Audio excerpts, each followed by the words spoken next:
Les médias, vous en pensez quoi? Les médias officiels forment ce que j'appelle le quatrième pouvoir de l'oligarchie. C'est-à-dire que vous avez l'oligarchie en 4 pouvoirs. Le pouvoir politique, le pouvoir économique, le pouvoir administratif et judiciaire et le pouvoir médiatique.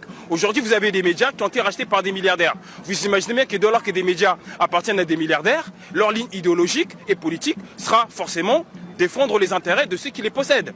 Donc ces gens-là... Donc ces gens ne sont pas indépendants. Ils ne sont pas indépendants. Parce que dès lors qu'un journaliste ose me dire qu'il est indépendant, alors qu'il est salarié privé en CDI, vous imaginez bien que, imaginez sur BFM, vous aurez un journaliste qui dirait bah écoutez, je trouve qu'il y a des vertus, je sais pas moi, dans le communisme. Vous croyez qu'il va continuer à présenter son journal? Non.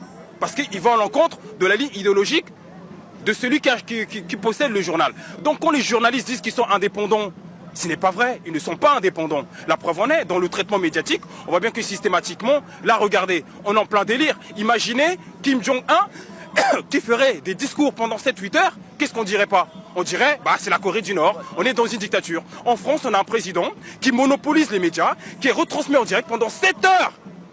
Et on ne trouve rien à redire.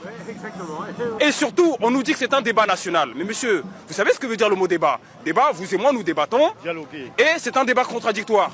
Mais lorsque vous avez des gens qui posent des questions et que le président y répond, c'est une conférence. Parce que si vous enlevez le public... Et donc du coup, les médias sont complices de ça, quoi.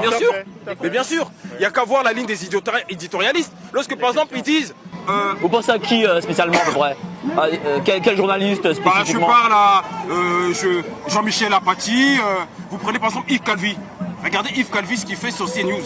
Lorsqu'il se permet de dénigrer les gilets jaunes. Est-ce qu'il est dans son rôle de journaliste? Est-ce qu'il est un militant macroniste? Ou est-ce que c'est un journaliste? Je rappelle qu'il existe une charte, la charte de Munich, qui dit que les journalistes ont pour mission d'informer afin que la population puisse se faire sa propre opinion. Et pour vous, ils n'informent pas? Ils n'informent pas. Ils font de la propagande ou pas? Bien sûr qu'ils font de la propagande. Ils font du militantisme journalistique. Et j'enlève le mot journal. Parce qu'encore une fois, il faut que les journalistes reviennent à leur véritable essence et profession.